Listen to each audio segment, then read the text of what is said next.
when I first met John Scott, I was doing a non-union film in Banff.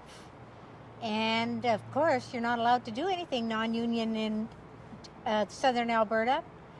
And so the Teamster showed up, and it was John Scott. So that was the first time I met John Scott.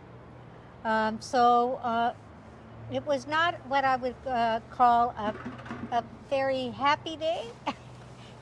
He had his Teamster boots on that day. It was fine. We continued on with our filming, and away we went. But for all the years that I've known John, he has been the biggest promoter of Alberta out of any person that I know. He will do absolutely anything to get a film made in Alberta. He will spend his own money. He will give up his horses and his ranch for locations. He'll do anything he can to promote Alberta. The studios were already starting to recognize it, and so a lot of like Paramount and Fox and Warner Brothers would do a feature, and they'd bring a TV movie. HBO did a few things at that time, but it was mostly the major studios that were the ones that were doing work. Where were you seeing your career going as far as being now a Vancouverite and being in this facility? Pretty new at the time. Yeah, I was. My career at that point was to be, was a production manager. As a partner of Kicking Horse, I had produced, a fair amount of documentaries and some small dramas. So I saw a future in doing more producing. Which is where I'm at right now. I'm basically producing 90% of the time. I saw in the High Country you were a location manager there.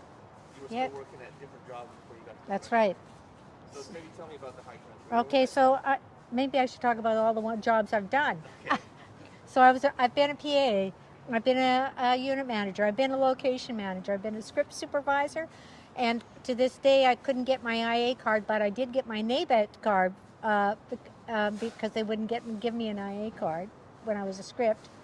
And then I've been a production manager and a line producer and executive producer.